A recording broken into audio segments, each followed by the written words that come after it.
तो अस्सलाम वालेकुम सबके लिए। महाराष्ट्र राज्य शिक्षक संशोधन व प्रशिक्षण परिषद महाराष्ट्र पुणे, इसका नाफिज करदा ब्रिज कोर्स का अमली खाका 9 आज हम देखने वाले हैं। अमली खाका 1 जमात दोहम का साइंस और टेक्नोलॉजी हिस्सा दुवम का अमली खाका नंबर 1 आज हम लोग स्टडी करने वाले हैं। ब्रिज कोर्स हमारा पिछले साल के जो सिलेबस है उसके ऊपर मबनी है, उसी को हम स्टडी कर रहे हैं। तो चलिए आज की हमारी जो एक्टिविटी है, पहली एक्टिविटी हम साइंस सेकेंड की लेने वाले हैं।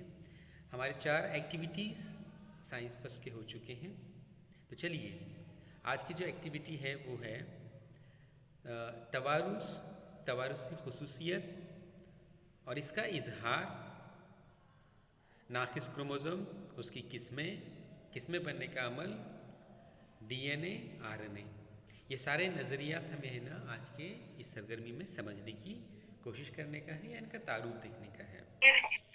यानी कि जानदारों में जो तवारुस होता उसको समझना है, तवारुस की खुसूसियत को समझना है कि जो तवारुस की खुसूसियत का इजहार होता है उसको भी हमें आमतौर पर इस सरगर्मी के ज़रिए समझना है।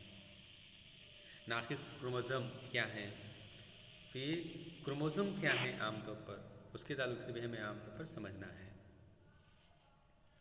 इसके अलावा डीएनए क्या है, आरएनए क्या होते हैं, इसके ताल्लुक से भी फहम हमें पैदा करने का है।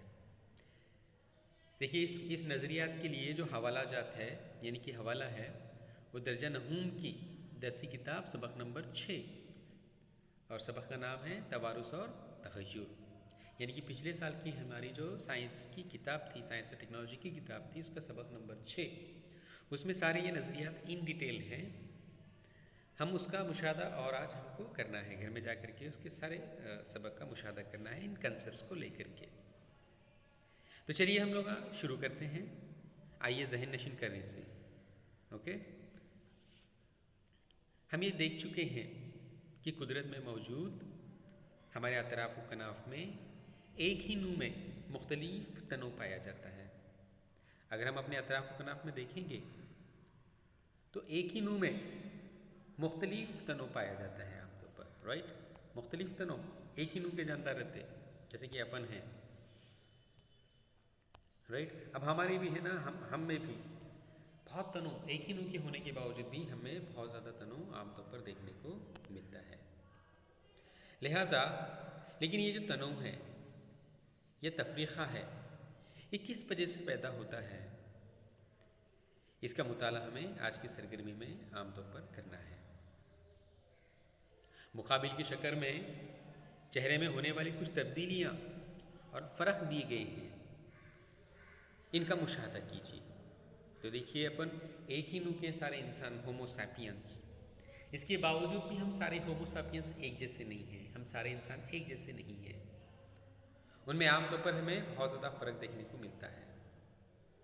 बाजू की शक्ल दी हुई देखो अपने को, ये वाली शक्ल दी हुई है, इसका अगर हम मुशाहदा करेंगे, राइट, इस शक्ल का अगर मुशाहदा करेंगे हम लोग तो इसमें हमें बहुत ज़्यादा क्या कहें डिफरेंस देखने को मिलेगा। इस वाली शक्ल में पहली शक्ल को देखो, नाक और होंठ की साख्त, इनकी नाक की जो पोजीशन है, जगह जो है इसकी और ये बंदे की, देखिए अब थोड़ा सा अपने को डिफरेंस नज़र आएगा। फिर इसकी होंठ की बनावट, इसके होंठ की बनावट में कहीं ना कहीं डिफरेंस है। हालांकि दोनों भी होमो सैपियंस हैं, दोनों भी इंसान हैं, दोनों की नूह एक है, इसके बावजूद दोनों में कैसा है तफरुक हमें आमतौर पर देखने को मिल रहा है। कान को देखेंगे हम लोग, कान में भी क्या कहेंगे, इसका जो निचला हिस्सा है कान का वो आज़ाद है और इसका निचला हिस्सा ना कुछ हिस्सा थोड़ा सा क्या हुआ चिपका हुआ है जिस्म से। तो कान के जो गोशा है, गोशा इसका आसाद गोशा है और इसका जो कान का गोशा है वो कहीं ना कहीं उसकी जिल्द इसकी चिपकी हुई है। फिर पेशानी के बालों की अगर तरतीब देखेंगे इसमें, राइट, इसके सीधे बाल हैं पेशानी में और इसकी जो है ना कहीं बनावट डिफरेंस है। यानी कि एक ही नू के होने के बावजूद भी, राइट, दोनों एक ही नू के हैं, इसके बावजूद भी इनमें इतना डिफरेंस देखने को मिलता है। यानी कि यहाँ पे बाजू में दिया हुआ देखो, हम सब बनी नू इंसान होने के बावजूद हमारा कद एक दूसरे से जुदा है, कुछ लंबे हैं तो कुछ बौने हैं। हमारे रंग भी, जो कलर है हमारा जिल्द का जो रंग है, रंग भी बिल्कुल अलग है, राइट। कुछ बहुत गोरे चिट्टे हैं, कुछ बंदे सांवले रहते हैं, सांवले कलर के, राइट। यानी कि एक नूह के रहने के बावजूद भी हमारा कद, हमारा रंग, चेहरे की बनावट में तफरीक़ा पाया जाता है, यानी कि फ़र्क आमतौर पर पाया जाता है। मसलन कुछ लोगों के कान के गोशे आज़ाद होते हैं, तो कुछ लोग ऐसे होते हैं जिसके कान के गोशे कुछ हद तक चिपके हुए होते हैं, जैसे ये बाजू की शक्ल में हमने देखा। इसी तरह नाक, होठों का ऊपरी हिस्से की जो बनावट है और माथे पर जो बाल हैं वह हर शख्स के मुख्तलिफ होते हैं। तो जो नाक है, होठों का ऊपरी हिस्सा, नाक की बनावट, होठों की बनावट का जो हिस्सा है वो भी एक दूसरे से बिल्कुल क्या कहेंगे जुदा होता है। माथे पे जो बाल आते हैं अपने, उसकी भी जो साख्त है वो भी डिफरेंट होती है। तो ये क्या है, सब ये तफर्क है, ये फ़र्क है जो एक ही नूह के जानवरों में आमतौर पर देखने को मिलता है। चलिए अपन अब अगली हेडिंग देखेंगे, तवारुस। क्या पढ़ना है आगे हमें? तवारुस।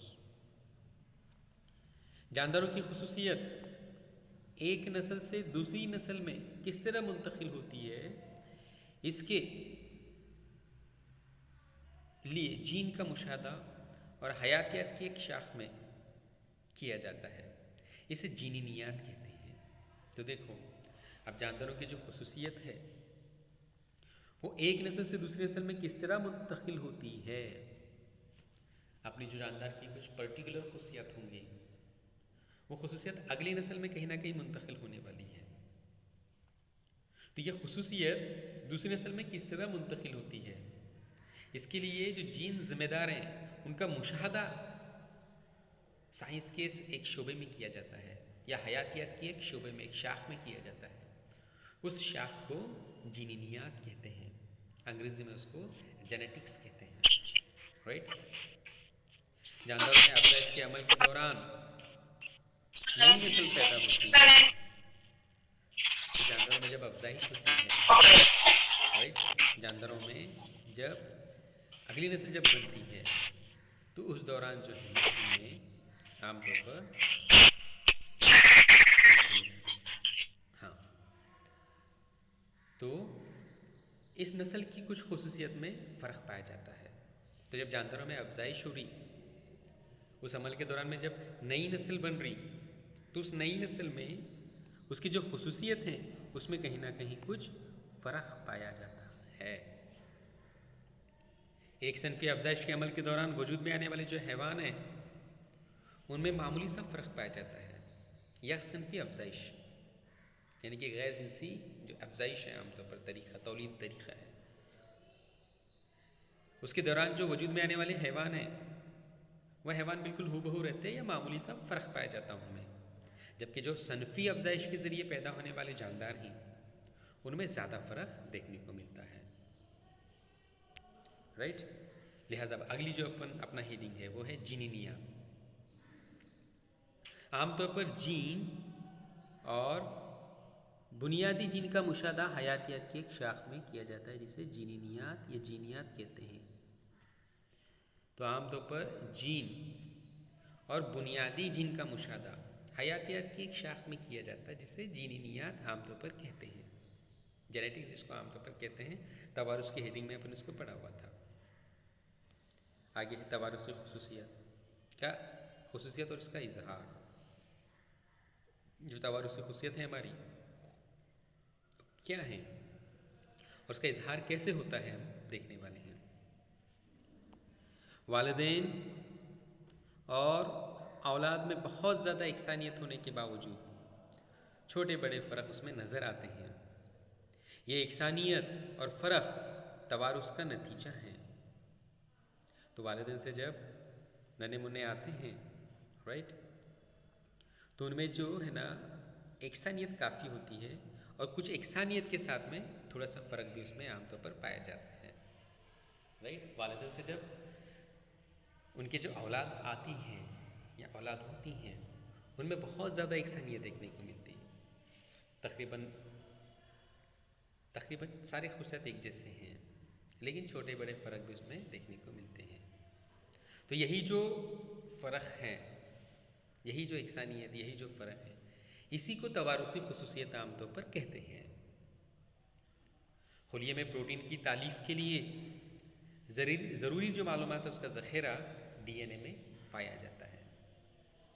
तो खुलिये में प्रोटीन की तालीफ़ के वास्ते, खुलिये के अंदर जब प्रोटीन बनते हैं, प्रोटीन बनने के लिए जो ज़रूरी मालूमात रहती ना, उसका ज़ख़ीरा डीएनए में होता है। डीएनए क्या है? डीएनए अपना क्या कहेंगे, ये एक तरह का क्या कहेंगे, तो हमारा तवारुसी जो खुसियत का ज़िम्मेदार मादा है, मरकज़वी तुरशा है ये, न्यूक्लिक एसिड बोलेंगे उसको। इसका लॉन्ग फॉर्म है डीऑक्सी राइबोन्यूक्लिक एसिड। डीएनए के जिस हिस्से में मखसूस प्रोटीन के ताल्लुक से तमाम मालूमात एकजा होती है, इसे इस प्रोटीन का जीन कहते हैं। मसलन नबातात में नमूई महरका पाए जाते हैं।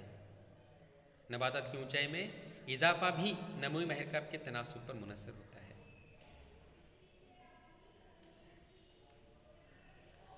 तो लिहाजा अब देखिए क्या बोल रहे थे, खुलिये में जो प्रोटीन है, प्रोटीन की तालीफ के लिए जो जो ज़रूरी मालूमात है वो कहाँ पे ज़ख़ीरा है? डीएनए के अंदर आमतौर पर ज़ख़ीरा किया जाता है। डीएनए के जिस हिस्से में मखसूस प्रोटीन के ताल्लुक से तमाम मालूमात होती है, डीएनए का वो पार्ट जिसमें मखसूस हिस्से में प्रोटीन के ताल्लुक से मालूमात एकजा होती है, उसे प्रोटीन का जीन कहते हैं। तो डीएनए में प्रोटीन के ताल्लुक से जो भी मालूमात एकजा होती है, उसका जो यूनिट है, इकाई है, वो उसका जीन है। मसलन नबातात में नमूई महरका पाए जाते हैं। नबातात की नशोनुमा के लिए उनके तने में नमूई महरका, ग्रोथ हार्मोन जिसको कहेंगे, वो पाए जाते हैं। नबातात की ऊंचाई में इजाफा भी नमूई महरका का के तनासुब पर मुनसर होता है। तो नबातात में जो ऊंचाई में उनके इजाफा होता है, वो इजाफा नमूई महरका के तनासुब के ऊपर आमतौर पर मुनसर होता है। चलिए आगे बढ़ेंगे, हम इसको और मज़ीद आगे देखेंगे। आगे है क्रोमोसोम। अगला जो हेडिंग है क्रोमोसोम है। अब थोड़ा सा रुकिए, ऑफिस में मुझे बुला रहे हैं, तो स्टार्ट करेंगे। अगला जो अपना उन्वान है वो है क्रोमोसोम, राइट।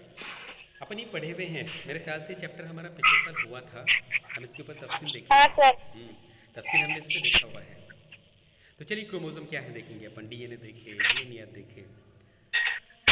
जानवरों के खुलिये में या खुलिये के मरकज़ में पाया जाने वाला तवारुसी खुसूसियत को मुंतकिल करने वाला जुज़ू है ये क्रोमोसोम। तो देखो, जानवरों के जो खुलिये हैं, हमारे खुलिये के मरकज़ में पाया जाता है, जिनिनियाती मादा है, जिसमें डीएनए भी एक जिनिनियाती मादा है, राइट। आरएनए वहीं पे 6 मरकज़ में है, क्रोमोसोम भी मरकज़ में पाए जाते हैं। तो एक जिनिनियाती मादा है जो हमारे खुलिये में पाया जाता है और तवारिसी खुसूसियत को एक नस्ल से अगली नस्ल में मुंतकिल करने वाला एक अहम जुज़ू है क्रोमोसोम। ये मरकज़वी तुरशों और प्रोटीन से बना हुआ होता है। इससे बना हुआ क्रोमोसोम मरकज़वी तुरशों यानी कि न्यूक्लिक एसिड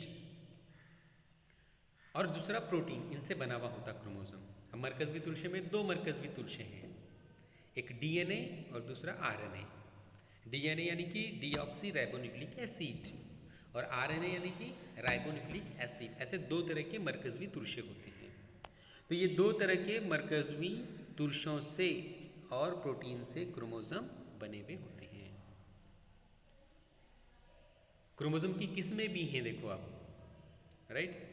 अब क्रोमोसोम की जो किस्में हैं ना, कुछ साख्त के ऊपर क्या कहेंगे, यानी कि इनकी किस्में इनकी शक्ल और साख्त पर मुनसर होती हैं। जैसे कि मेटासेंट्रिक, एक्रोसेंट्रिक और टीलोसेंट्रिक, ये इनकी शक्लें हैं, इनकी साख्त है क्रोमोसोम की। तो इनकी शक्ल और साख्त की बुनियाद पर क्रोमोसोम की किस्में हैं।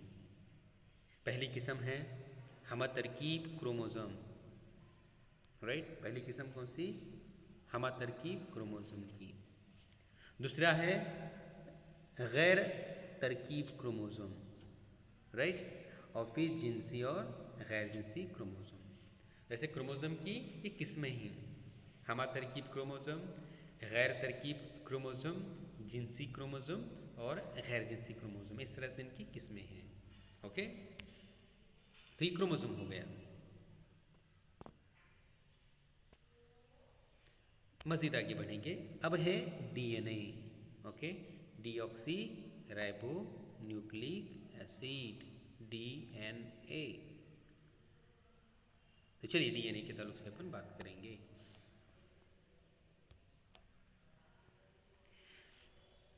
डीएनए सालमे की साख्त तमाम जानवरों में एक सा होती है। 1953 में वैटसन और क्रिक ने एक मॉडल पेश किया हुआ था डीएनए का। उस मॉडल के मुताबिक डीएनए के सालमे की साख्त जो है, यानी कि इसके मॉडल में जो है ना, न्यूक्लियोटाइड के दो मुतवाज़ी धागे एक दूसरे के अतराफ लपेटे हुए होते हैं। तो देखो डीएनए सालमे की जो साख्त है आमतौर पर, राइट, डीएनए सालमे की साख्त तमाम जानदार में एक सा होती है। वैटसन और क्रिक बोल के दो साइंसदान थे। उन्होंने 1953 में डीएनए के सालमे का एक मॉडल आमतौर पर उन्होंने तैयार किया हुआ था, दुनिया के सामने पेश किया था। इसका मुशाहदा हम लोग लास्ट ईयर की भी हैं, राइट। तो इस मॉडल में न्यूक्लियोटाइड के दो मुतवाज़ी धागे एक दूसरे के अतराफ लपेटे हुए थे, जिसको अपन लास्ट ईयर देखे थे। ऐसे दो मुतवाज़ी धागे हैं, देखो इस तरह से दो मुतवाज़ी धागे रहते जो एक दूसरे के अतराफ में कैसे रहते, लपेटे हुए आमतौर पर होते हैं, राइट। इस तरह के धागे हम लास्ट ईयर देखे थे। इन्हें दोहरा मरगुला कहते हैं। इसको क्या बोलते हैं आमतौर पर, दोहरा मरगुला। इस शक्ल का मवाजना लचकदार सीढ़ी से भी किया जाता है। जो शक्ल है ना, उसका मवाजना लचकदार सीढ़ी से भी किया जाता है। ऐसे बीच में क्या कहेंगे, इस तरह की साख्ती डीएनए के अपन लास्ट ईयर देखे हुए हैं। तो एक लचकदार सीढ़ी के साथ इसका मवाजना, अपने डीएनए की जो मॉडल है, डीएनए की जो साख्त है, उसको एक लचकदार जो सीढ़ी रहती उससे भी इसका मवाजना हम कर सकते हैं। डीएनए मरगुला कई छोटे सालमास से बना हुआ होता है। डीएनए का जो मरगुला है, डीएनए की ये जो साख्त है, ये कई छोटे सालमास से मिलकर बनी भी होती है। नाइट्रोजनी मादे एडेनाइन, ग्वानाइन, साइटोसिन, थाइमाइन, इस तरह के 4 किस्मों के नाइट्रोजनी मादे इस डीएनए के मरगुले में पाए जाते हैं, डीएनए में पाए जाते हैं। यानी कि नाइट्रोजनी बेसिस हैं, ये सब नाइट्रोजनी मादे ही। एडेनाइन पहला, फिर ग्वानाइन, फिर साइटोसिन और थाइमाइन, ये सब क्या हैं, नाइट्रोजनी मादे ही। 4 किस्म के नाइट्रोजनी मादे इनमें पाए जाते हैं। इनमें से एडेनाइन और ग्वानाइन को पायरुवीन्स कहते हैं। एडेनाइन को और ग्वानाइन को मजमूई तौर पर पायरुवीन्स कहा जाता है। तो ये डीएनए की साख्त है आमतौर पर, राइट। दोहरा मरगुला है, न्यूक्लियोटाइड के धागे हैं दो मरगुले के अंदर, मुतवाज़ी धागे हैं। देखो ये वाला एक धागा चाहिए, इसको धागा बोलेंगे एक साइड का, ये दूसरा लपेटा हुआ धागा। तो ये दो धागे आपस में मुतवाज़ी एक दूसरे से लपेटे हुए रहते, बीच में रंग से रहते, और एक लचकदार सीढ़ी से अपन डीएनए का मवाजना इसका करा सकते हैं, right. Adenine, guanine, cytosine, thymine, ये 4 किस्म के नाइट्रोजनी बेस भी इसमें होते हैं। ओके, चलिए अब आगे जाएंगे, अपन आरएनए के ताल्लुक से बात करेंगे। ओके, ये वाला आरएनए मैं मेट देता सभी है इरेजर से। चलिए, तो आगे आप लोग को क्या देखना है, आरएनए, ये वाला दूसरी मरकज़वी पुरुषों में से दूसरा। आरएनए का लॉन्ग फॉर्म है राइबो न्यूक्लिक एसिड। इसमें ग्वानाइन, साइटोसिन, एडेनाइन, यूरासिलिन 4 नाइट्रोजनी मादों से ये भी बनता है। यानी कि आरएनए भी इन्हीं 4 नाइट्रोजनी बेसिस से आमतौर पर बनता है। राइबो शुगर, फॉस्फेट का सालमा और नाइट्रोजनी मादे का सालमा मिलकर न्यूक्लिक एसिड की जंजीर की एक कड़ी यानी कि न्यूक्लियोटाइड बनाते हैं।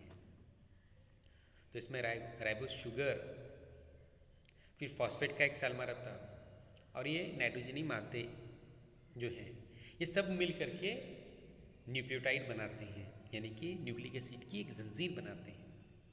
ऐसी कई कड़ियाँ जुड़कर आरएनए का बड़ा सालमा आमतौर पर तैयार होता है। ऐसी कई सारी कड़ियाँ जुड़ती हैं और आरएनए का बड़ा सालमा तैयार होता है।